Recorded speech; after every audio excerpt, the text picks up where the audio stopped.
A meeting to order. And the first thing to do, of course, is do the campus sound checks. So, Wes, can you hear us okay?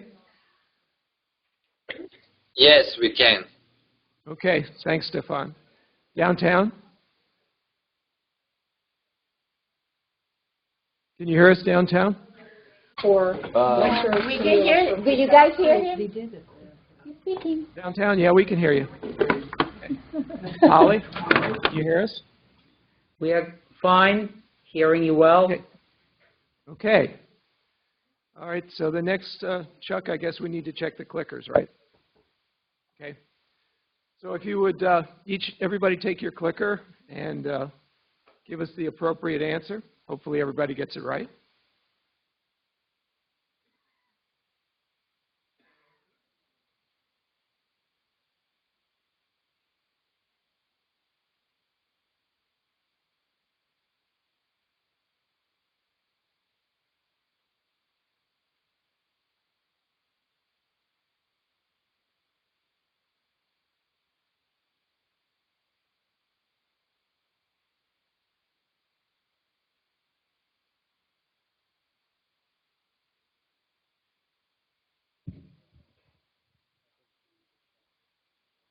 Okay, you can close it, Chuck.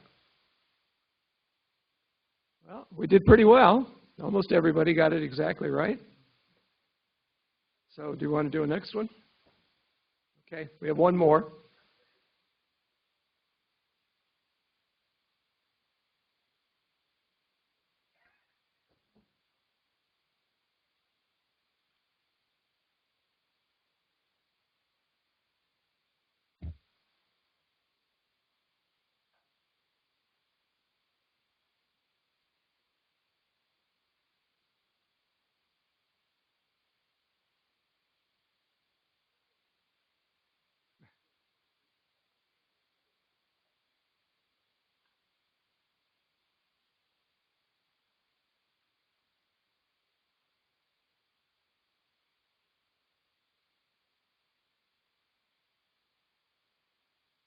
I think that's where we called it last time, Chuck.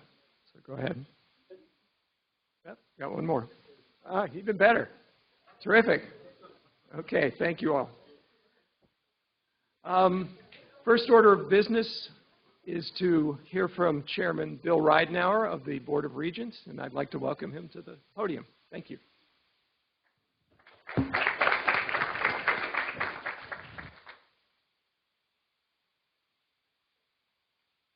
Well, first, I want to thank you for the invitation and the opportunity to be here today.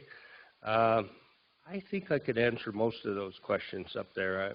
I would have gotten that last one right, all of the above. All I can say is I picked a fine time to be chairman of the Board of Regents. There's a lot going on. You read the headlines all the time. Just a little bit by way of my background. I'm a fourth-generation Arizonan. Grew up in northern Arizona. Started my education in a little one-room schoolhouse with one teacher for 8 grades in Oatman, Arizona. I'm not sure if any of you know where that is. It's a ghost town with the burros roaming the streets. Then went to the University of Arizona. Undergrad and law degree at the University of Arizona. So a little bit of my background. Make no mistake about it, I think the Board of Regents and public higher education in the state of Arizona is under attack.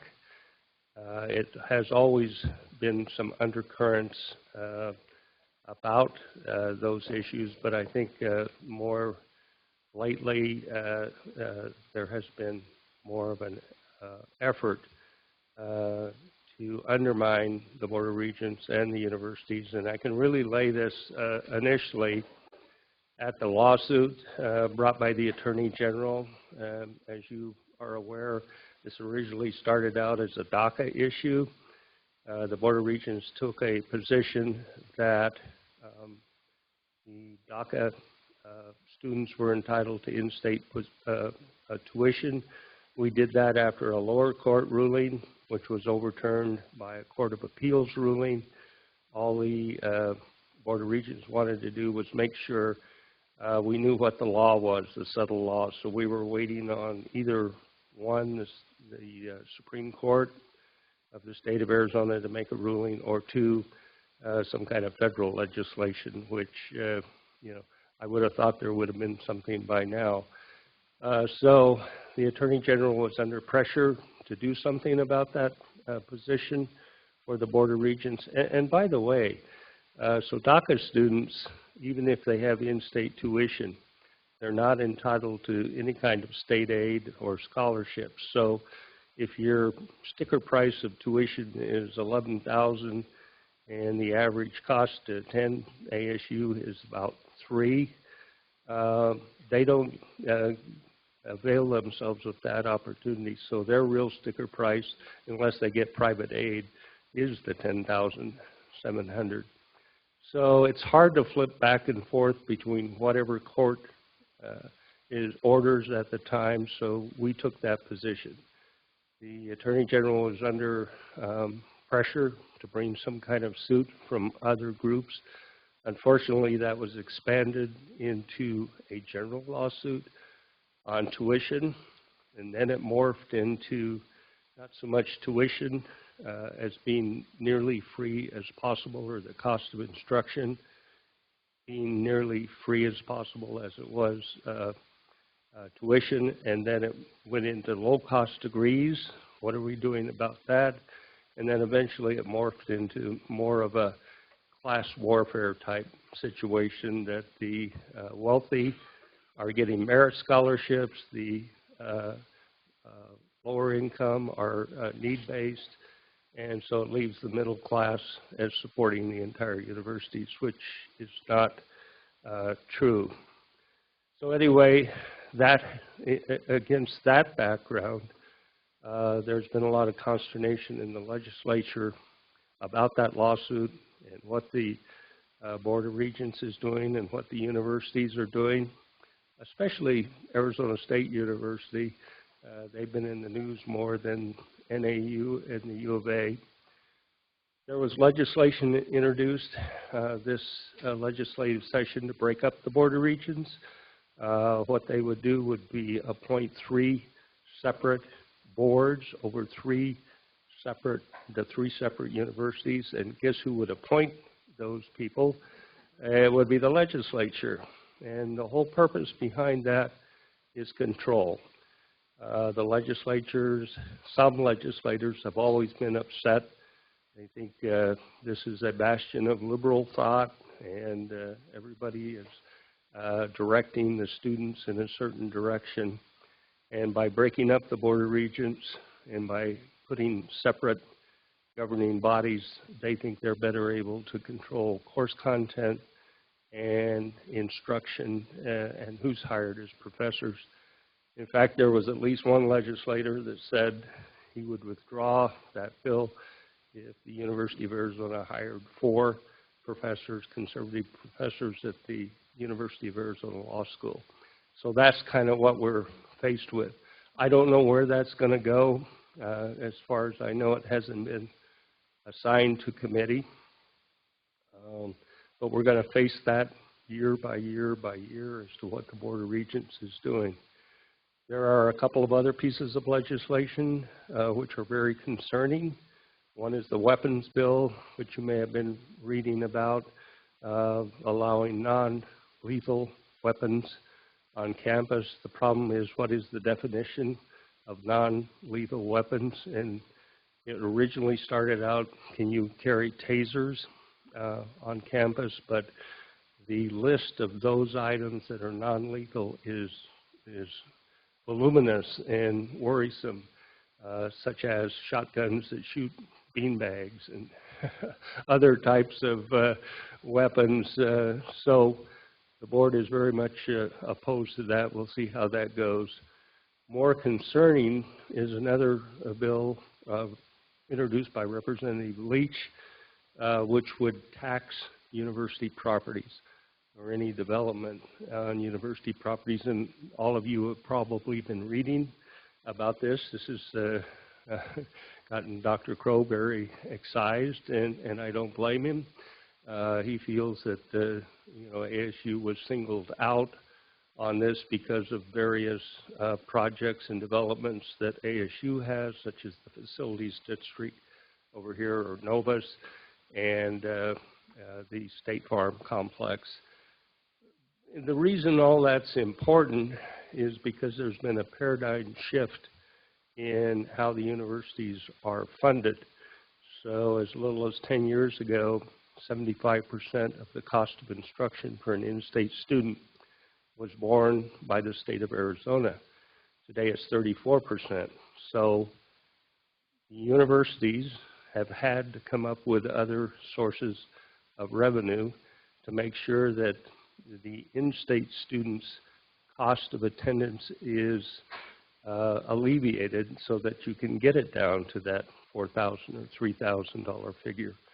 And one of the things that we do, or the universities do, is take their assets and make the best use of them. So that would be their real estate assets. So this is very important to the universities, very important to the Board of Regents, and we need to make sure that we're opposed to that bill, and we're hopeful that bill will not go through, certainly without some kinds of amendments or deeper thought on it. And the reason, one of the other reasons that we're so dependent on outside income is the in-state, out-of-state, international student. So much of what we have with the international and out-of-state students is the income from those students to help subsidize or alleviate the cost of tuition for the in-state students. So it's critical to the universities that the international students and the out-of-state students continue to come here. And that's really where you're all involved. There's been a large debate about the cost of college education. Is it worth it? And so it is worth it, but it's changing out there. And so the courses have to be relevant to what's going on in the world and the jobs and where the jobs are going to be. It's important that the universities be research universities, in that this is where the students get on-hand experience as to what is going on in the market and how things are changing. It's up to you to develop critical thinking skills, and these are a lot of the interdisciplinary courses that you've all come up with. And so it's, like I say, extremely important, not only from a revenue standpoint, but that the universities are relevant and their courses are relevant. And so we're faced with that. We're faced with a Hispanic population. 50% of K-12 is Hispanic, or will be soon. We're worried about the pipeline, how many people are coming to the universities, how many people are coming to the community colleges. Those numbers have not increased over the years. So again, it all comes back to the faculty and how you make your courses and your instruction relevant to future jobs, make it relevant to the Hispanic population. So I want to thank you because you're doing a tremendous job. Thank goodness for ASU. There's a reason why you've been named the most innovative university for 3 years in a row. So it's a testament to all of you and what you do, and we're very thankful. So thank you.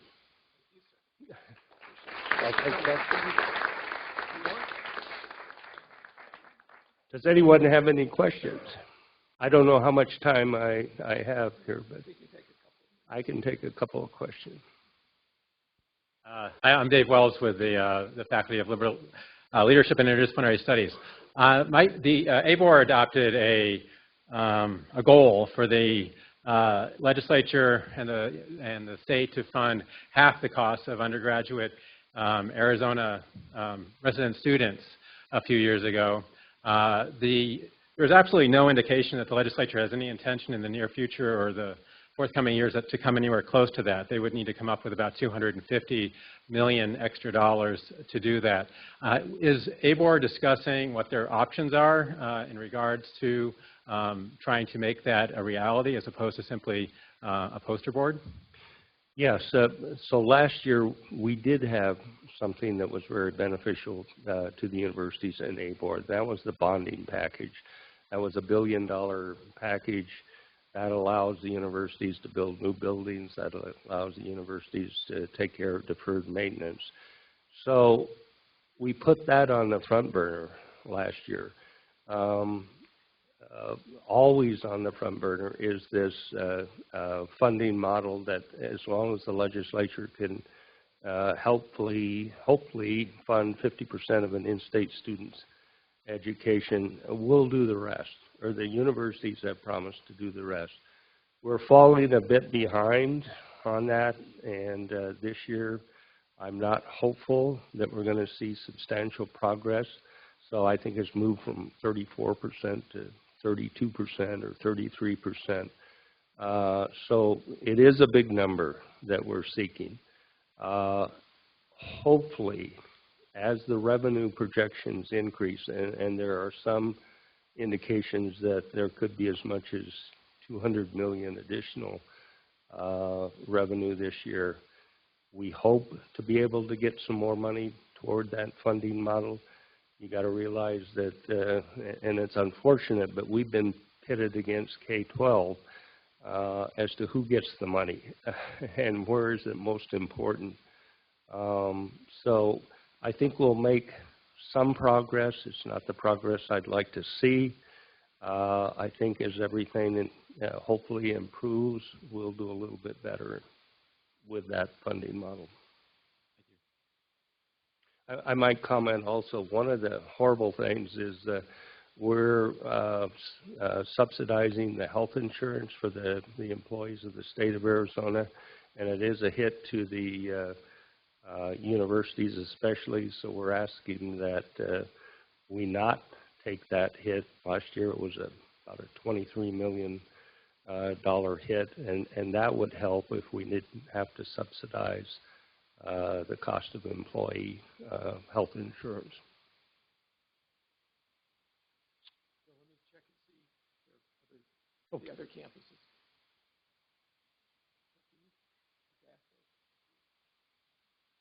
Any questions from the other campuses? Either this was so profound or you're stunned. So thank you very much. Thank you, sir.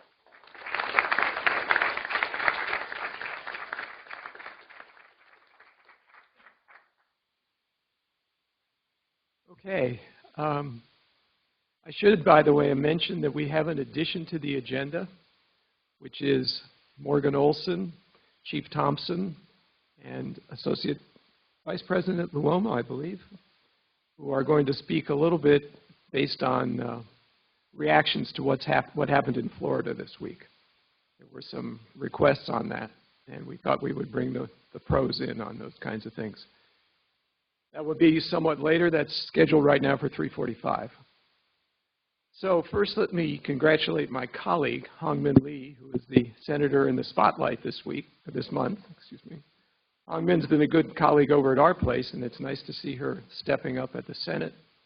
She's done a number of things already, and we're looking forward to her continuing to be active on that.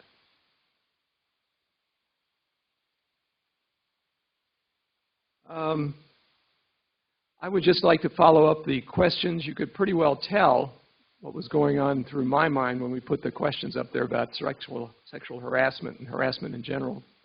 That came about because Dr. Crow expressed some concerns that the faculty was not as engaged in the training as they might be. I don't think he was concerned so much about the behavior, at least I hope not, but certainly that the training was not up to snuff. And I would urge all of the senators to A, make sure that you have taken the training. It's about 90 minutes. And make sure as well that your constituents are aware that they need to take that training. It is mandatory. Now, how that gets enforced is beyond me, but it is mandatory.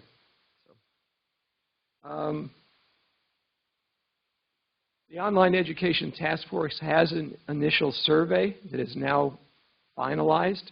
There have been some concerns about that survey, but we're going to put it out tomorrow. It will go initially to you, the Senate. We will ask you to fill it out, as well as passing on to your other faculty colleagues. And we certainly hope to get a significant group of responses to that. This particular survey is really about how people in the faculty feel about the way online education is going around here. There's no question that's the growth engine for this place. And we really do believe the faculty needs to get on top of it. The task force has worked very hard on that. And I would urge you to take a look at it when you get it and also fill it out. So thank you all for that. Following up on last year's letter on faculty salaries, which I hope many of you remember, we forwarded another one to Dr. Crow this year and got a very, what I would call cooperative response. I'm very interested in doing that. So we'll be looking at faculty salary equity versus both the ABOR peer-reviewed or ABOR peer institutions and the Pac-12. And that will be an ongoing study that I'm sure we'll get to hopefully by the end of the year. I should mention as well that the students relative to DACA, which Chairman Ridenour mentioned, the students of the university have organized a dinner for scholarship benefits for DACA. That takes place tomorrow. It will be from 6:30 to 9, and you can also find a way to donate if you can't make it to dinner. It's in the Carson Ballroom. So I don't know how many people they're expecting, but anyway, if you can't make it to dinner, there is a way to donate through ASU 2020 on that.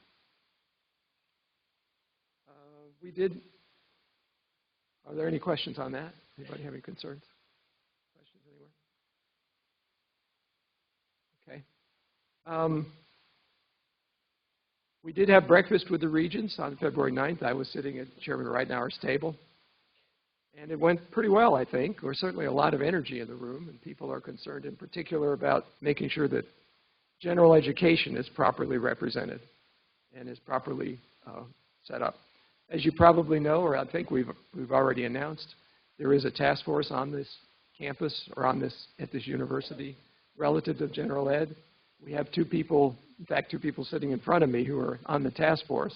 And they're both telling me it's going faster than they ever expected. So that's a good thing, I think.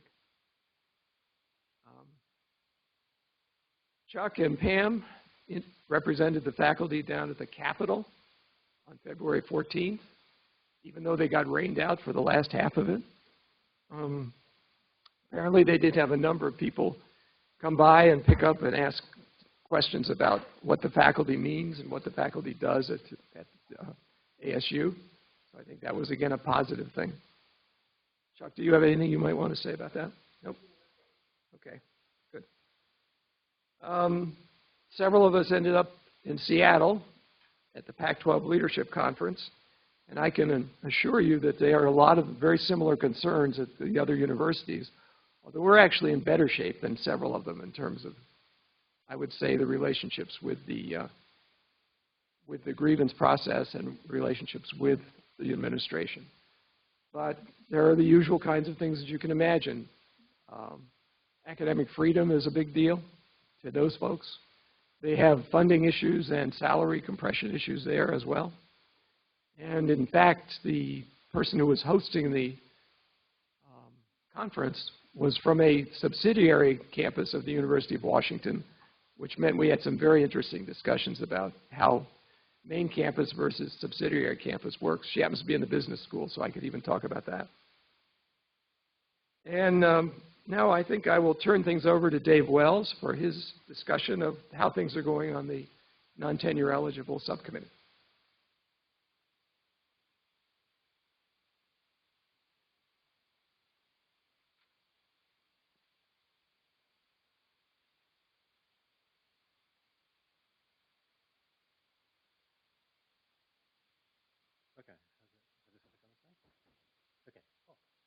I'm Dave Wells. I'm chairing a subcommittee of the Personnel Committee related to non-tenure eligible faculty. And generally, our charge is to essentially look for ways to enhance the standing of non-tenure eligible faculty across the university in a bunch of different ways.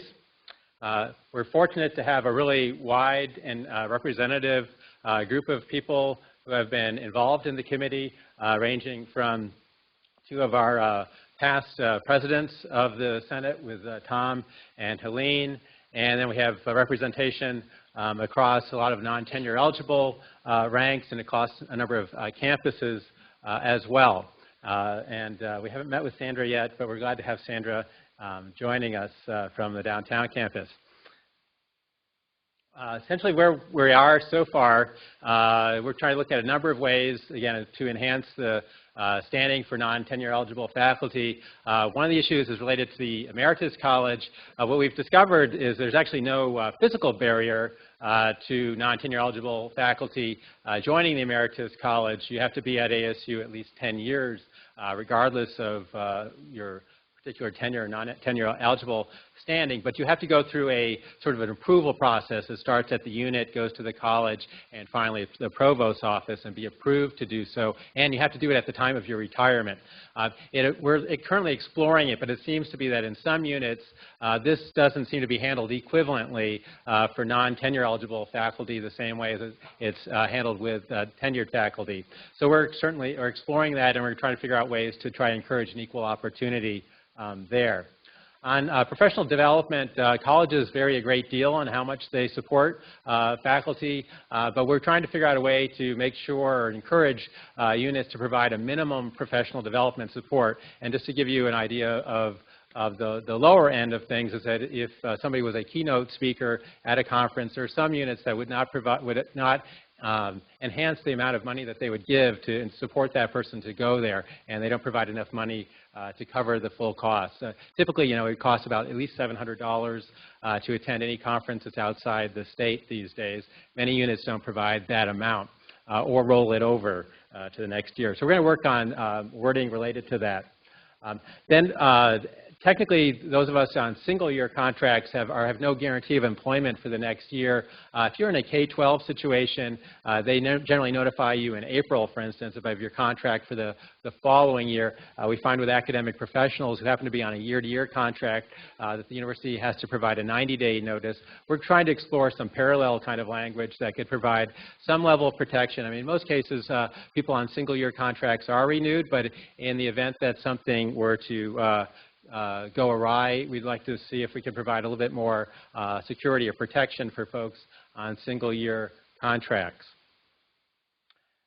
And then related to the online task force, or coexisting with it, there's the financial challenge that we face. As I say, the $750 or $250 is the amount of money provided per 3-credit class to the unit delivering the instruction. And I've given you a basic math example to show you why that presents a challenge and why it often leads to pressures to hire instructors rather than lecturers.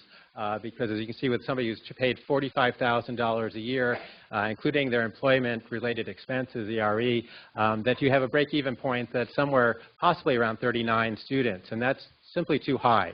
And we want to simply continue to encourage the administration to reconsider the way in which units who are delivering that quality instruction at the online level receive financial compensation for it.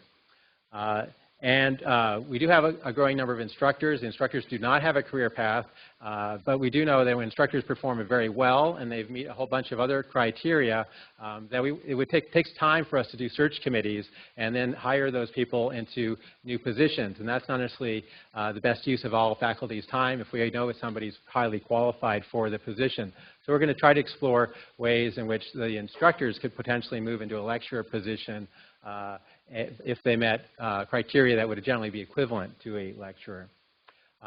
Another area that we're exploring initially would be paid as well as unpaid time off for non-tenure eligible faculty, especially those on multi-year contracts. Would be certainly there are professional development opportunities sometimes that would take us away from the university, and there's certainly no guarantee that your job gets held for you if you have a single-year contract. But if you have a multi-year contract, there ought to be greater flexibility, we hope, for the institution to be able to retain people as they try to improve their professional development and standing.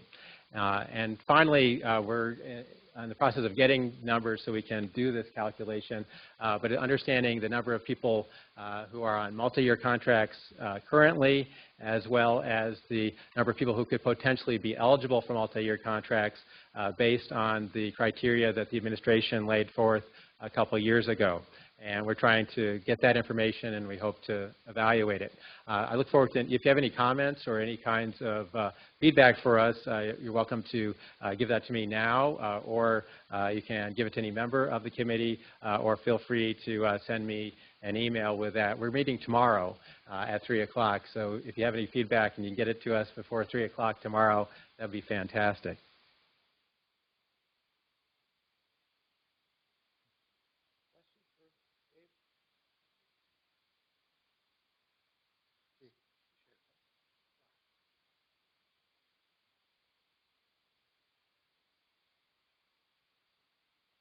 Okay, Chuck, you want to take that down? Okay, now I'd like to call Caroline Harrison up for the new business part of the meeting.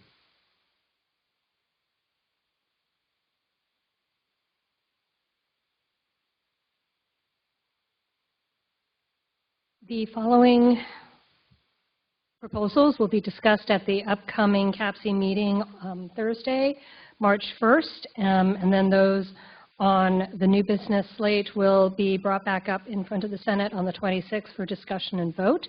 As always, if you have any suggestions, questions, concerns, please get them to me preferably before 10 a.m. on Thursday, so we have a chance to make sure the right people are available at CAPC, and certainly before we present them again at the next Senate, so we make sure we have the right people available to answer any questions. Excuse me. First of all, a request from the College of Health Solutions School for the Science of Healthcare Delivery for the establishment of a graduate program, Master of International Health Management. Request from the Walter Cronkite School of Journalism and Mass Communication for the establishment of an undergraduate degree, BS in Digital Audiences. Request from the College of Public Service and Community Solutions, School of Community Resources and Development for the establishment of an undergraduate degree, BS in Recreation Therapy, and request from the School for the Future of Innovation in Society for the establishment of a graduate program, PhD in Innovation in Global Development. As always, those are first reads, so please do give Carolyn any feedback that you have. I believe she will be meeting Thursday, right? So it's a good time to do it. Now I'd like to ask LaDawn Haglund to come up and introduce for the first read on a motion from the Student Faculty Policy Committee.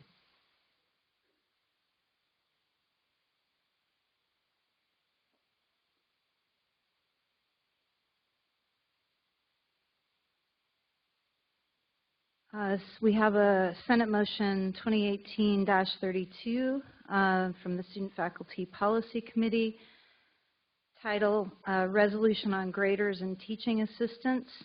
The action requested is the Senate Student Faculty Policy Committee and the University Academic Council recommend approval of this resolution, which is as follows. Whereas classes have become larger in many units without a corresponding rise in course support, graders and TAs, whereas lack of transparency in allocation of course support has created inequities and inconsistencies among faculty and graduate student teachers, whereas taking into account specific identifiable factors such as course type, online, in-person, writing intensive, etc., instructor type, and tenured professor, graduate student, faculty associate, instructor, etc., instructor course load and administrative duties, course enrollment, etc., Taking into account these specific identifiable factors can contribute to the establishment of more manageable and equitable workloads and ensure the overall quality of course instruction. And whereas classes without adequate course support may negatively impact the professional trajectory of teaching professionals and compromise the quality of education offered to students, be it resolved that the University Senate of Arizona State University, representing all faculty members and academic professionals, recommends 1, the provost require all units across the university to work with their faculty to create written policies regarding course enrollment limits in their unit. And 2, the provost require all units across the university to work with their faculty to create written policies regarding allocation of course support, graders, and TAs in their units.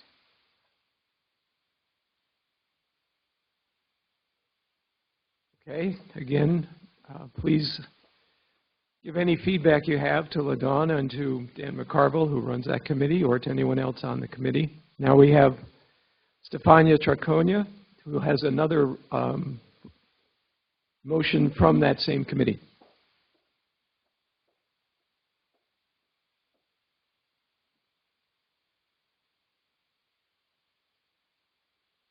This is Senate Motion 2018-37, introduced by the University Senate Student Faculty Policy Committee. The title of the motion is Amending ACD 304-10 Course Syllabus. The proposed changes are, the committee recommends 4 changes to be made to ACD 304-10. Senators may view these changes in the accompanying track changes document found in the top right-hand portion of this page. Well, the page where it's in your agenda. Change number 1, add a new requirement in ACD 304-10, number 12, to read as follows. Policy on sexual discrimination as described in ACD 401, prohibition against discrimination, harassment, and retaliation, including the fact that the instructor is a mandated reporter and therefore obligated to report any information regarding alleged acts of sexual discrimination. Rationale: this has been a requirement from prior notices distributed by ASU senior leadership. Change number 2, add a new requirement in ACD 304-10, number 13, to read as follows. A warning to students that they must refrain from uploading to any course shell, discussion board, or website used by the course instructor or other course forum material that is not the student's original work unless the students first comply with all applicable copyright laws.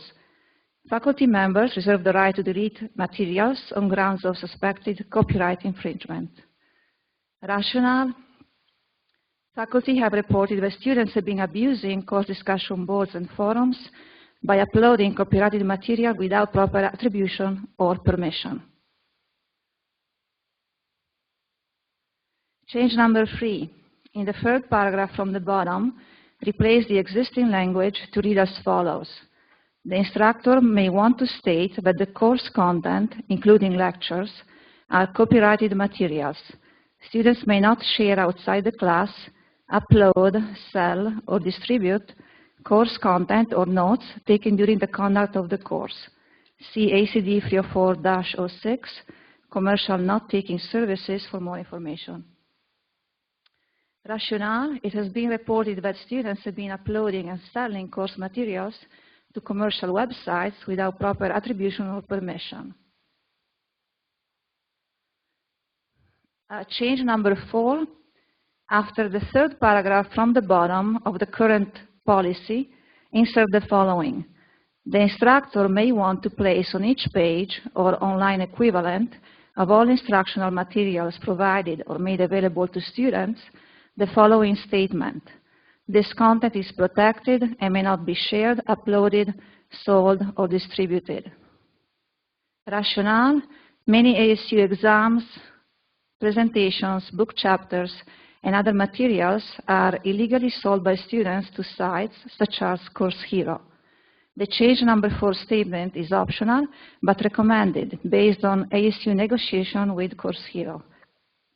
Course Hero has agreed to adopt an automatic copyright filter, which is designed to stop copyrighted content from being posted to CourseHero.com.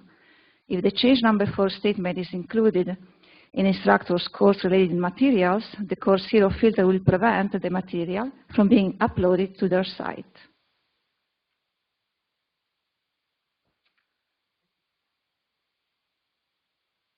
So once again, if you have feedback for the committee, please do let them know as quickly as you can.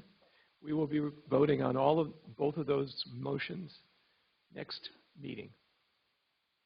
With that, I would like to introduce the new course proposal consent agenda, and you can take a look at that. You want to bring it up, Chuck?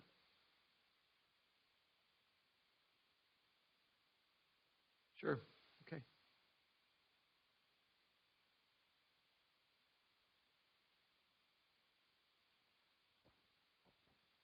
Okay.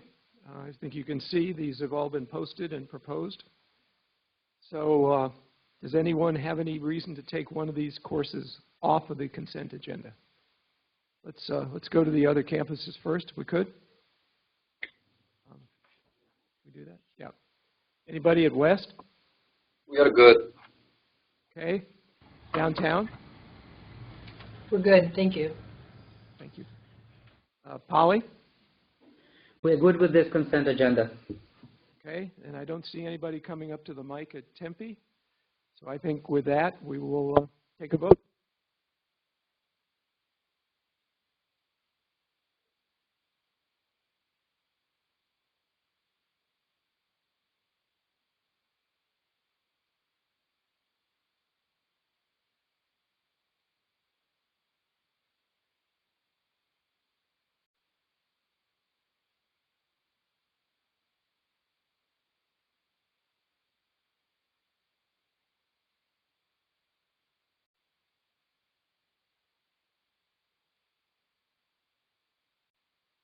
And I think the consent agenda passes handily. Thank you all.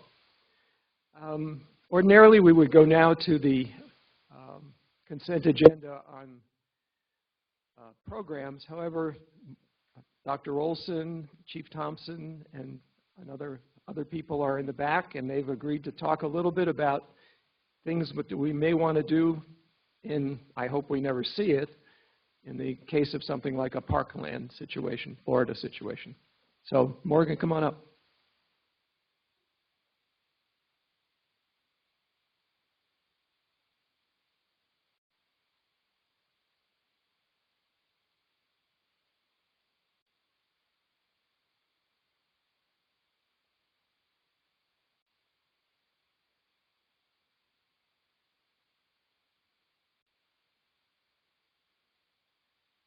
Or is mine here? Well, thank you, Ernie, for the invitation today. Happy to be here.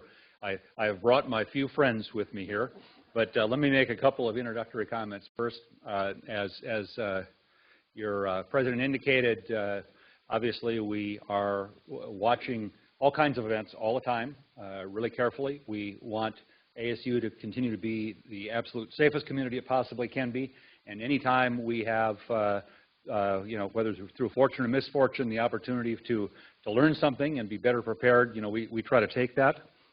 We have a group that I call the Emergency Preparedness Group that meets at least monthly, and we do assessments of things that may have happened, emerging threats to the university, things that have happened other places, and we try to say, what can we learn from that experience, and how do we make sure that we're as well prepared as we possibly can be, understanding the scale and the complexity of a place like Arizona State University. So to my immediate left is Nicole Uoma. Nicole is the Associate Vice President for University Business Services, and among the things in her portfolio are university security initiatives, as well as a lot of our access control mechanisms. So the system with the Sun card and the Pitchfork card, where you can gain access to secured facilities throughout the university is under her supervision.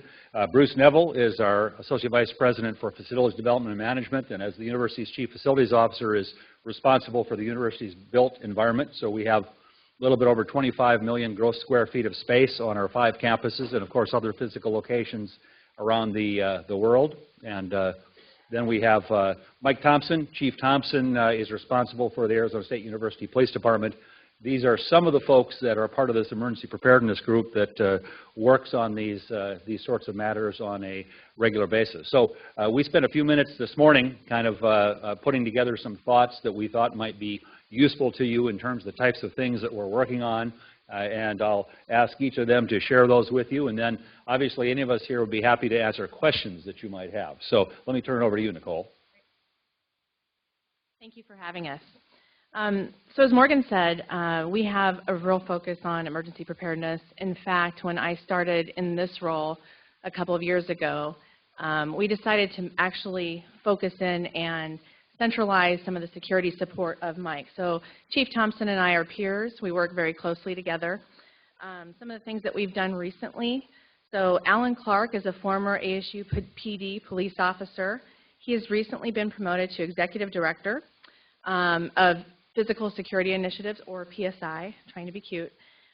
He was our Emergency Preparedness Director, so he has a great deal of FEMA training. He trains on FEMA. He's a phenomenal resource for us. In addition to that, we centralized ISAC. So ISAC is what we call it internally, but to make it simple, your sun card that accesses doors is the central security system that we use to allow access. In that system, too, we have security cameras. Right now, there's a decentralized security implementation, meaning that some of your departments have control over those. We are implementing an effort to centralize those under my team. There will be significant investment from the CFO's office, from my office, to do that.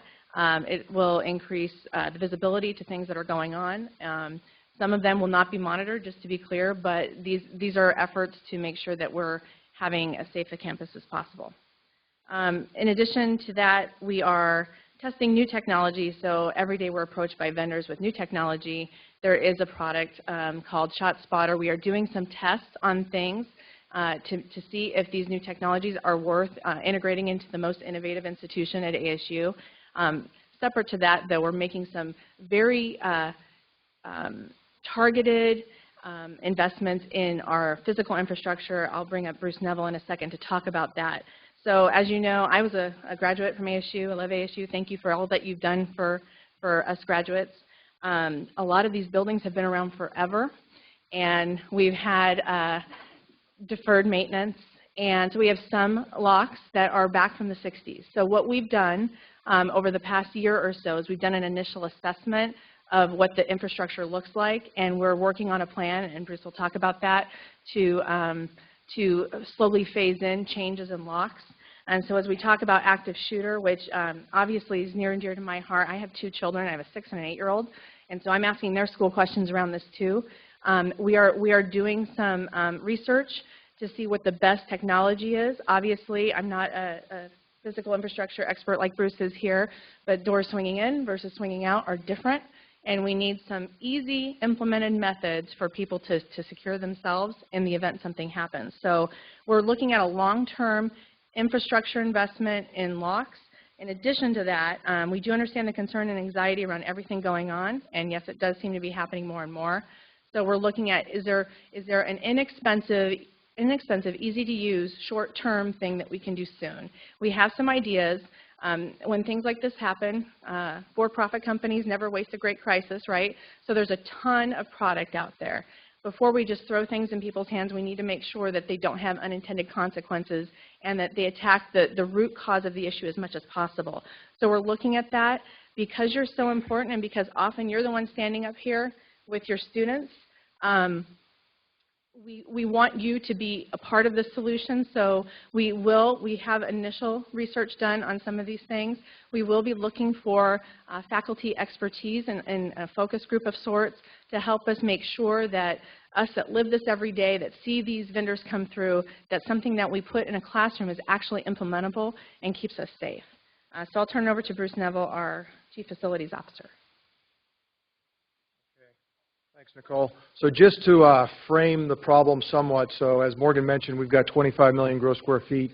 We've got 1,200 buildings across all 4 campuses that comprise ASU.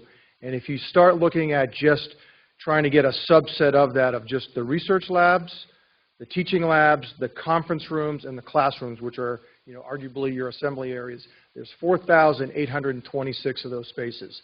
Now, some of those spaces have, if they're a smaller classroom, have 1 door. Some classrooms have 20 doors. And like Nicole mentioned, the solution for being able to lock those doors depends greatly on whether they swing in or whether they swing out. So at this point, we're trying to get a handle on exactly how many doors do we have. And the good news, I guess, is our initial assessment is over half of them you can already lock from the inside. So that's about 58%. So that's the good news. But we've got another 40-so%, which equates to about 2,000 doors. And like I said, we don't have an exact count. Which of those large assembly areas we would still want to install some sort of mechanism to be able to lock the door from the inside. It's a slightly easier problem if the door swings in. You can actually put something low-tech, like mechanical, to keep the door from swinging in. If it's a swing-out door, it's a little bit more complex. I've partnered with some of my folks across the Pac-12 schools. There's various technologies out there. The range of costs could be, $1,000 to $4,000 per door, depending on which we go with, and we haven't made a determination which technology. So it's not a low-cost solution to get all these doors fixed. So that's part of the challenge that we've got. But I guess I would just leave you with that we're very aware of it. We've got a pretty good handle on the number of doors, the number of spaces, and we're sort of in the assessment mode right now. What technology do we want to apply, and what would be the priority, what would be the ranking, which doors would we hit first? So I will turn it over to my colleague, Mike, and then we'll open it up for any questions. Thank you.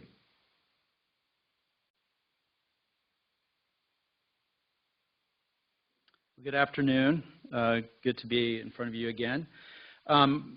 Morgan asked me to talk about a few things that we do here at ASU so that you guys have a better understanding of what the police department does to try to help encourage safety and continue with a safe campus. So our police officers are patrolling on a daily basis. We work here 24/7, 365 days a year. We have a 24-hour dispatch center that accepts all 911 calls that are coming in from inside the university, as well as phone calls that come in on the cell phone that are in the region of the university campus. So we get all of those. All of the officers responding have emergency first aid kits, which are have all kinds of tourniquets and things like that. So if we had to deal with some kind of an emergency, we could. We have lots of active shooter training that we conduct. So our crime prevention unit has several trainings that they can schedule with individual groups. There are also on our website several classes that are already set up that are coming up in the near future. I think there's about 7 or 8 of them that are scheduled immediately within the next month and a half.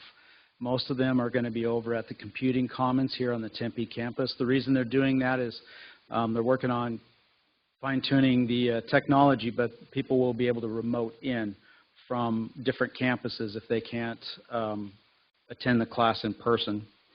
And on top of that, again, if you want to have the crime prevention folks come in and actually look at your particular workspace personally, they can do that. Look for any vulnerabilities, give advice on how to make your area a little bit safer, and to give you some specifics on what to do in the event of some kind of active shooter or emergency event. One thing that we have that we work with Homeland Security on is their program, See Something, Say Something. Any of you have been to New York City and down in the subways, you'll see those same signs down there. We do the same program here at ASU, and we encourage everybody to, if you hear something or see something, please let somebody know. that can do something about it. That is probably by far the number one thing that will help prevent something major from happening on any of our campuses. Most of the things that we've talked about so far are kind of reactionary or preventative. Something's happening, so I got to lock the door. We would hope that we can thwart it before it even gets close to that and actually address that. So as faculty members, you are going to see things in your classrooms, changes in behavior, things that they're writing in their papers that weren't necessarily part of the syllabus, and what you weren't really aiming for, they are writing in their papers. And so do not hesitate to contact somebody in counseling or somebody in the dean's office if your spidey senses start going off and you think, this doesn't sound right. It's always better for us to check that out. And then the last thing that I'm going to leave you with is, if I can see by a raise of hands, how many people have a smartphone in here? How many people have LiveSafe loaded on their smartphone? Please load LiveSafe on your smartphone. It's free. It doesn't cost anything. And you will get notifications through that. That is how we're sending out a lot of our notifications to the campus. On any kind of danger, any kind of traffic backup somewhere, chemical leak, whatever, we're sending it out over LiveSafe. We're also sending out those texts as well, but the university is trying to migrate away from the text messages and go to LiveSafe. So we're encouraging everybody to go to LiveSafe. That is only one aspect of LiveSafe. The other pieces is that if you encourage your students and your coworkers to download it as well, you can text directly to our dispatchers quietly and anonymously into the dispatch center, and they can text you back. And they can have an officer on their way to your location without anybody even knowing. You can send a text, you can send a photograph, you can send a video clip, you can send a wave file. So that is we get some tips that way as far as videos or photographs, and they'll say, hey, this guy just backed into another person's vehicle, and they'll snap a photo. Or this person's acting suspicious in my classroom, and they'll send a photo and text a message. And then we show up and we'll address the issue. So you're not alerting everybody or alerting the person that you're trying to watch that we're on our way. So I highly encourage you and your students to please use that. It's a great tool. There's a lot of other things that you can do with that. I won't go into all of that. There is a video on our website that you can go in there and watch about LiveSafe. There are videos on our website for the active shooter training if you don't want to go to the actual training. Left some brochures in the back of the room about LiveSafe. I have them in English, and somebody translated them into Mandarin for us. So if you can read that, knock yourselves out. And that's it. The classroom video that we're making, you mean? Yeah, so this semester, students that are working with the Department of Emergency Management through Nicole's area, and we are actually making a active shooter video that is ASU specific. Right now, the ones that we have on there are kind of generic, but they still give you the same message. But this will be more ASU specific. And that will be done this semester, actually, because it's a group of students that are helping us work on that are in that program. So I think it's a project for them to get done this semester. So the only other thing I was going to mention is someone needs help with LiveSafe. I've noticed that some people didn't download it. It wasn't because they didn't want to. They didn't know how. We're going to be here afterwards, and I'm happy to show anybody and demonstrate. Your IT department should be able to do it as well. But just to reemphasize what Mike's saying, that is a technology we invested in, and the more people that have it, the better off we'll be, and happy to personally one-on-one set it up for you. By the way, it does not track you unless you want it to. There's a lot of people that, especially students, are like, no way do I want you. No, we're not tracking you unless you push an emergency button, and then it track so we know where you're at. Otherwise, you can send us things all day long. We won't know where you're at specifically unless you turn that on. So, it's a complex world we live in today, but we're very focused on doing everything we can to make sure that ASU is a safe community. There's probably nothing better than all of us being vigilant. And as Chief Thompson said, if you see something that doesn't look right, we absolutely want to know about it and check it out. In most cases, it's probably just fine. But I can tell you in the last week, we had a couple of circumstances where people alerted us to things that they didn't think were right. We checked them out, and in fact, there were some things that needed to be addressed, and we've done that. And our ability to do that is enabled by, the community helping us maintain a safe environment. So we very much appreciate it when people do that, and even in some cases, if it's, well, everything's just fine, that's great. We all want to know that. We all want to be reassured. So let me stop with that, and if there are questions, we'll be happy to address them. Okay, let me start at the other campuses because they sort of sometimes feel left out. We don't want to do that. So could we talk? Polly, do you have anybody who has a question for the group? Is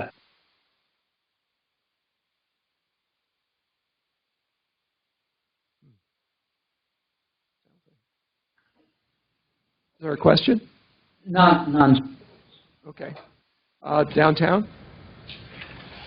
No questions. Okay. West? Yes, we do. Okay. Hi, this is John Dalmas, W.P. Carey School of Accountancy. I think as an instructor, one of the things that I'm most concerned about, and I think our students become concerned about the most, is if something actively starts happening in the classroom. And also, and I have Live Safe on my phone. I've encouraged students to do that. And I know we're trying to think of things that maybe could be implemented quickly and also cost effectively. Whenever I teach, because of the nature of the materials I use, I'm always logged into the computer in the front of the room. And I was just wondering if we've looked at maybe is there an IT approach that we could use where we could have a panic button, if you will, a virtual panic button that's on my desktop that loads when I go in, that the system would know where I'm located so that I could just as easily, if somebody walks over, I happen to be teaching, it's a one click. It's not me pulling my cell phone out, going to an app and trying to do something or text, but truly just a single click that is good as a panic button installed in each classroom that could bring help in seconds instead of trying to bring it in a way that's going to take more time. Thank you. So that's a great question. Texas A&M actually has this. We did vet the vendor. It's not a supported tool, and so we are looking and we are scoping the landscape for that. So that is something that's on the radar and we're looking at. But we agree that that would be a non-intrusive, and it's not that expensive either.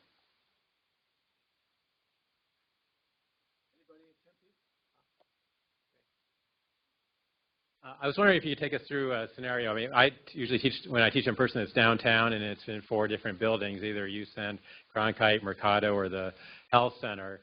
But like this room has 6 different doors. If there was an active shooter in any, obviously it would be depending on each campus, but how would I know what's going on as an instructor in the middle of class, assuming it's not in my class, and having any sense about whether we should be trying to get out, should be locking doors, or what? I just don't have any sense about how ASU would be communicating in those contexts.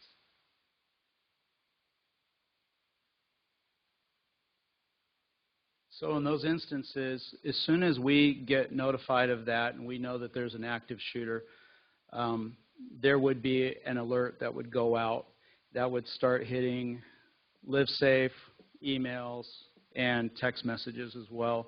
And so that's how you would most likely get notified.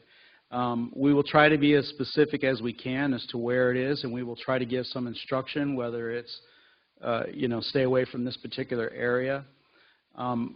But the best thing that you can do as an instructor is have your students stand up, get to the doors, look out, leave your things. Don't worry about packing up your laptops and your iPads and your books and everything else. Leave them.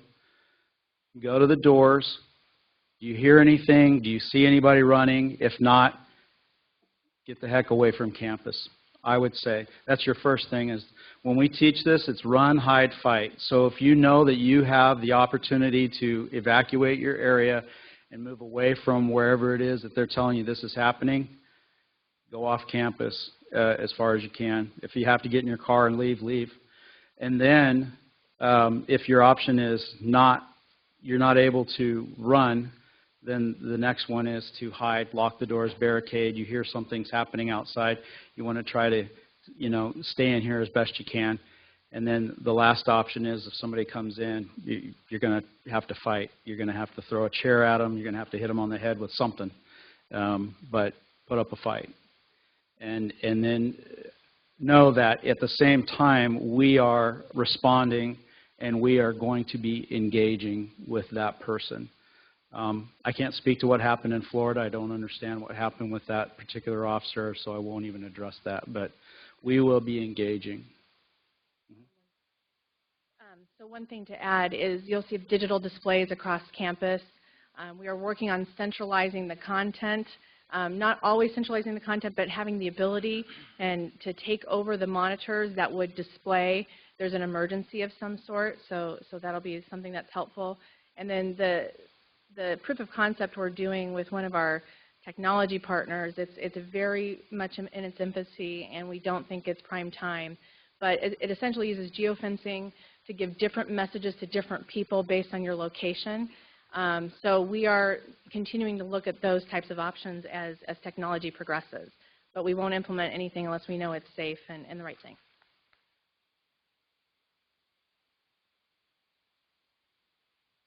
Hi. So to follow up, you said you were doing an ASU-specific training. Is that for classrooms? Because I did take the active shooter training, and while it's good, I asked, like, what if you're in a large lecture hall and you have an active shooter? What do you do? And it was very little. And so I heard some things here, and like one thing is you're not supposed to turn the fire alarm, right? Because then, yeah, so these are big things that I think as instructors and faculty, especially in large classrooms, that we need to know. So is that on the deck for? Yeah, so what it's going to be is the video is going to show, buildings and familiar landmarks that you're used to here at ASU. It's not going to address specific type of classroom or anything like that I'm aware of. But again, if you have a specific type of classroom, we would be glad to come over and walk through and make sure that you have a plan in the event that something happens, you know what you're going to do.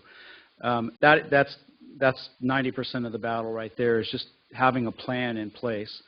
You're right, pulling the fire alarm is a bad idea. And a lot of these folks will do that, as you've seen in the news recently, is that the perpetrator will pull the fire alarm to get people to dump out, and then that gives them better capabilities of injuring people. So you always want to be aware of that. And again, try to stay together as a group as much as you can. As an instructor, I would want to kind of take a head count and figure out exactly, what's going on and get the heck out of here as best you can. And be a witness. As you see us approaching, you say, he's back there, tell us where they're at, and we will keep going past you and trying to engage.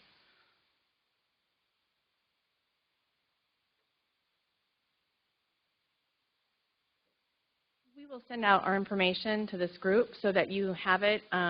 Like Chief Thompson said, we're willing to come out and do an assessment just for you, willing to answer any questions, and we will be looking for some faculty representation on this focus group. So we'll send that information out and it will be distributed. Nicole, really quickly, I didn't catch your last name. I'm taking notes. Your last name and your title.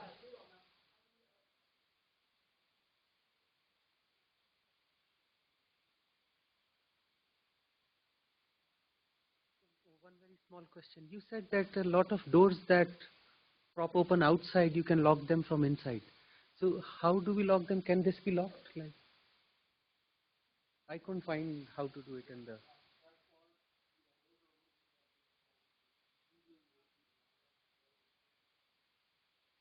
Yeah, you probably want to. The crash bars are lockable. It's a little difficult right now because you need an Allen wrench, so we're looking at different technologies to make that easier. But the short answer is they are lockable from the inside. But we need an Allen wrench. Yeah, those need the Allen wrench, so we'd have to retrofit that so that we make that easier to do, but they are lockable, yes.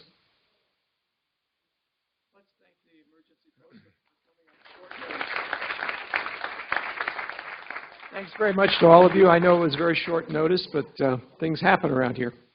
Okay, I think the next step is Caroline Harrison, and looking at new programs.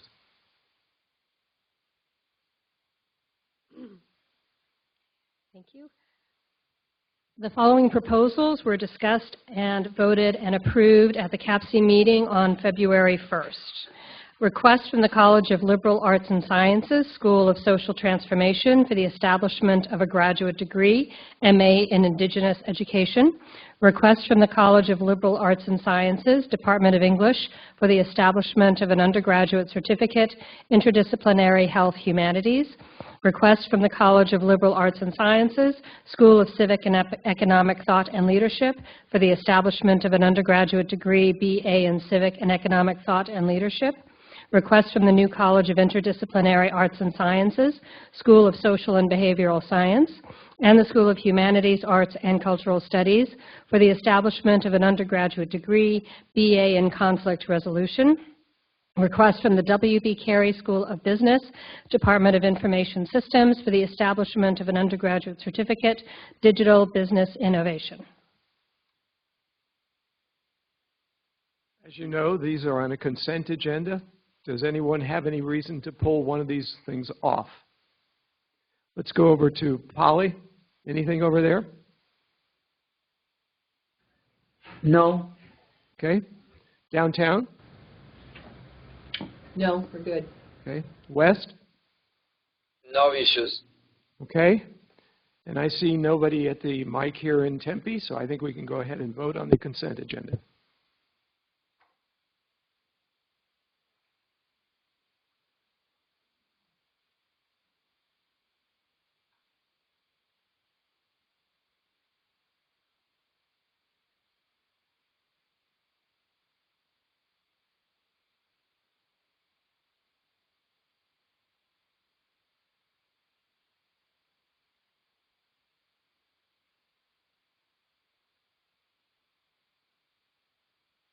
Okay, go ahead, Chuck.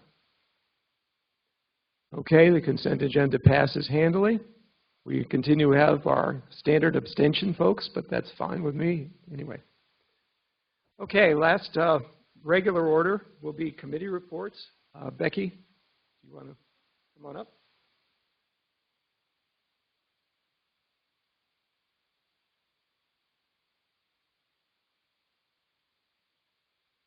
I'll be very, very brief.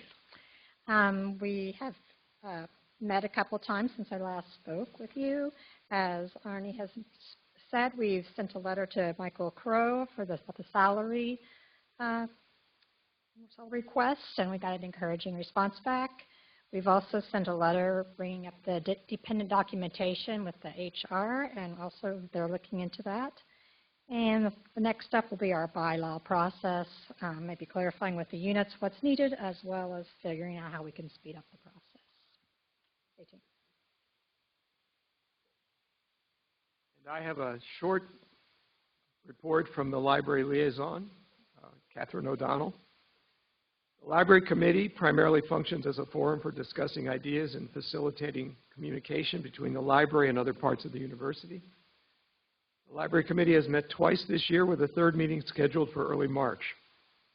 Our discussions this year focus on 4 issues: continuing challenges resulting from the new library service platform introduced over the summer. I think we've all heard about that one. Opportunities offered by the Mellon Grant for the Future of Print, renovations to Hayden Library, and open source publishing. Its members are a mix of faculty and library staff.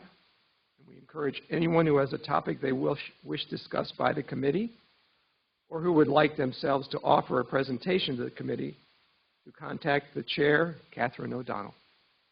So please feel free to talk to Catherine. She just can't make it at this time right now. I think we're down to open forum. Does anybody have anything over at, yes, at West? I see something. Yes, we do have a question. Hi, this is Mary Burleson from the School of Social and Behavioral Sciences. I received an email recently regarding some events occurring with the Maricopa Community College system that I found to be pretty disturbing, and I forwarded the information to Arnie about that, and I was wondering if anybody has done anything about that, or if anything's happened, or if you know what's going on even. Why are they attempting to renegotiate the faculty handbook over there, or whatever it is they're doing? Can we find out more about that? Well, I know I forwarded it to a number of people who were also very disturbed, as I think most of us would be. Some of you may have read this in the paper, that the Maricopa County Community College District is apparently deciding that they are going to do away, essentially, with faculty governance to a large extent. Now, there's some denials in the paper and some misrepresentations and on, but I don't have any particular information. Does anybody have any specific information? Other campuses? So we don't have anything now, Mary, but I tell you what, I will make it a point to try and find out. And I think it's probably appropriate given, among other things, they're a major supplier of our students. So we should probably figure out what's going on over there. I was wondering if there was also at the same time to try to figure out if there's anything that we can do to help them. Since they are not only colleagues, but they are our major supplier of students. Seems pretty important.